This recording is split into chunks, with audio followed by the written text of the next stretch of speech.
My first guest is an attorney, but he's not just any attorney. He's the attorney who's actually representing me in my lawsuit against Meta, the parent company of Facebook and Instagram, for exploiting and profiting from false claims about me on their platforms. We're going to tell you all about it. Please welcome Scott Poynter, partner at the Poynter Law Group of Little Rock, Arkansas.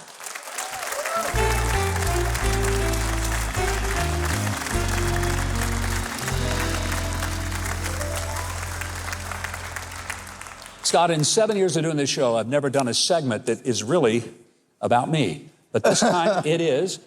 And I want not just our studio audience, I want our television audience to understand why I'm suing Facebook. It's really, it's not the thing you want to do, but I didn't feel like I had much of a choice. So why don't you help our audience understand what they did and why that we have a lawsuit against them? Well, first of all, there's an Arkansan right there. I'm glad that you came over. Go Hogs. Yeah. You know, a lot of people will ask, well, why are you suing Meta? Why are you suing Facebook? Yeah. Because the ads that falsely portray you are trying to sell CBD gummies. And we're suing Facebook over it because they put it out there. Their algorithm pushes it. They reviewed, they profited from these ads. And so they're at fault because in the end, because of the things that I just talked about, it's their ad. Well, and I want to put up on the screen, I think we can see it. This was the original Facebook story that came out. And one of the reasons that I want to really launch this whole thing on this show is because, as you can see, it says Huckabee on TBN is officially canceled. He's walking away from his own show, his reason why shared on air. First of all, my contract just got extended. So I'm not being thrown off. I'm not walking away from the show. Yeah. We're going to keep doing it. And I was the first person to be more surprised than anybody that my show was being canceled. All of that was a lie. But the bigger lie, if there could be a bigger lie than that, was it the reason, and in the article, it said that I had a very serious autoimmune disease, that I was in such poor health that I could barely function, and that I had to have my show canceled. Now, that hurts me professionally and personally. And I think part of the reason for the lawsuit is to say, you can't lie about someone that's hurtful to them. Well, that was really bad, and you look great. Thank you. Thank you very much. When your lawyer says you look good, you know, that's a good thing, right? Very healthy, but the ads all say that you aren't healthy. Yeah. You are. They also falsely say that you're a big supporter of CBD gummies now and that you own a portion of a company that does sells these kinds of products. So they're lying about multiple things in the ads. I think it's important to note that I have never, ever had a CBD gummy. I don't even like just regular gummies, just for the sugar taste of it. I just don't, you know, I mean. Oh, they got sugar-free now. Yeah. Who eats a sugar-free gummy? I mean, really, the whole point is the sugar. My grandkids like gummies, I don't. But I've never pushed CBD product. You know, if somebody wants to use them, I don't have any problem with that, but I don't use it, and I certainly am not the CEO of a company. Now, there's another piece of this. There were people who responded because they saw my likeness. They saw me saying, my health is ruined, but these CBD gummies have saved me, and they ordered them and spent their money on them. So it's not only defrauding me, now it's defrauding people who read that ad and who ordered those CBD gummies. It's very sad. You've got a lot of supporters and a lot of fans, and there are actually folks that support you that are buying the gummies thinking that you support CBD gummies. So yes, so that's another part of these ads that are clearly false, that create damage, not to just you, but to others. So let's walk through, what is the process? We filed the lawsuit a little over a month ago in the state of Delaware. Read it. Why do we do that? Well, Delaware has some good law that's favorable to Governor Huckabee, and so we chose Delaware because Facebook is incorporated in Delaware, or Meta now, whatever their name is today. So we chose Delaware because of some favorable law. And so the lawsuit, they had, 30 days that they had to respond, and it turns out they hired one of the most expensive, prestigious law firms in America. They did. Which tells me they're taking this very seriously. They are, and they have 4 partners from that law firm. So you can take some solace in that you're causing them to spend thousands of dollars an hour to defend your lawsuit. Maybe they'll decide to settle before we go to trial. Who knows? But let's go try it. Let's go do it. You know, I was angry, and when I first called you, and I didn't know you before, but a friend of mine who has been my personal attorney said, you call Scott Poynter. He's the guy you need to talk to. And I did, and from that moment, we connected, and, I was very thrilled that you were willing to take this. And he said, Scott's the guy you want. Now, part of the reasons that I wanted to go after them was because I felt personally offended. I truly did, that they had used, my face, my image.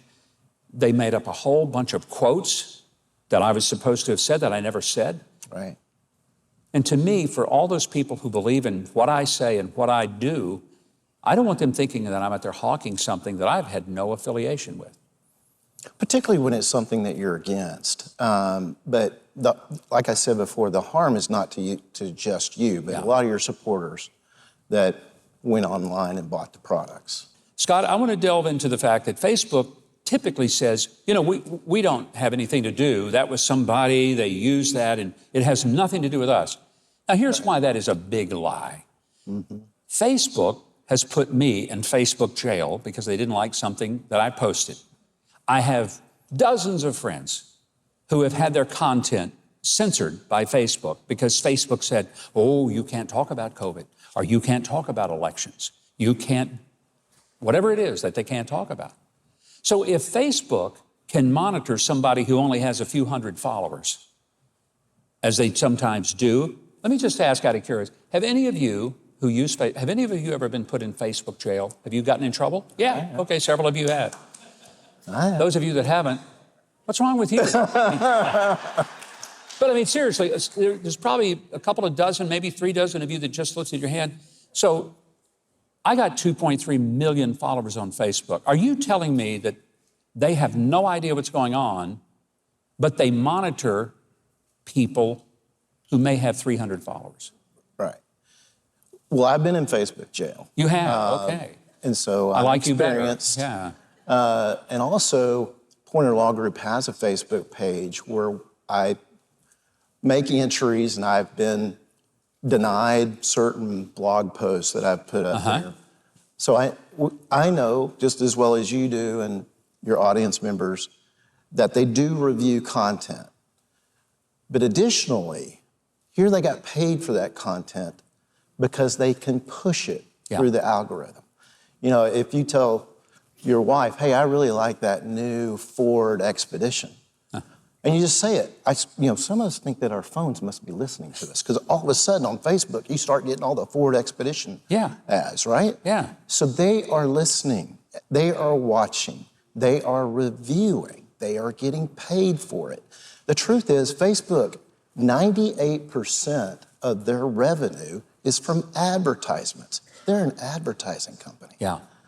But they like to say, no, we're not. We're just an internet platform. We don't know what people are doing. We're immune from anything that people post because we have nothing to do with it. Now, they hide behind Section 230 of the FCC code that says that it's sort of like they're just not responsible for anything other than they open the line and you get to talk. Right. But the truth is, when they start shutting one party down, it'd be like the phone companies say, we've been listening on your calls, and we don't like what you said to your aunt. Right. We're going to disconnect your phone line. That's what Facebook is doing. So how can they argue immunity? How can they argue distancing from it? Scott, this past month, Facebook censored ads for the movie Reagan. That's right. Think about that. Twice elected president of the United States, one of the best presidents we've ever had. Phenomenal movie about him. We had all the stars. We had Dennis Quaid, John Voight, Penelope Ann Miller, and Jennifer O'Neill all here on this very stage a month ago. Great movie. And Facebook censored the promotion of the movie Reagan. Now, why would that be offensive to anybody? It shouldn't be at all, and I don't understand why they say, one, that we have nothing to do with content when they clearly mess with content all the time, whether it's censorship or review of our ads or review of our posts. And in this instance, they reviewed those ads. They profited from those ads, and then they pushed it themselves through an algorithm. So under the law, that makes the ad their own. Okay? So they aren't immune. But, you know, the Congress decided to give them a limited immunity, I think in 1996. Yeah. And they try to stretch it at every turn to make it as expansive as they possibly can so that they're immune from anything that they do. You know, my goal, I'm not a big fan of Mark Zuckerberg. He gave $400 million to Joe Biden's campaign in a way to try to influence the last election in 2020. And I doubt he likes me. I'm pretty sure he doesn't. He may not know me, but before this is all over, I hope he not only knows me, but I hope he likes me a lot less. And I hope I cost him at least as much money as he spent on Joe Biden. That would be my goal. I would be delighted to see that happen.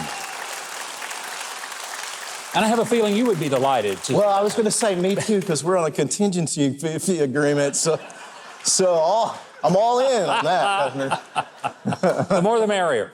But you know, it's honestly about that I want to protect not just people like me, but there's a lot of other people who totally get ripped off. And this ad ran for months. And you know, when Facebook tries to pretend they didn't know anything about it, no one contacted me and said, is any of this true? Because the answer would have been, no, it's not true. Take it down. Scott, I'm anxious to continue to keep the discussion going. We'll keep our audience up with what's happening. And you can keep up with the case as it continues by going to Scott's guest page at Huckabee.tv.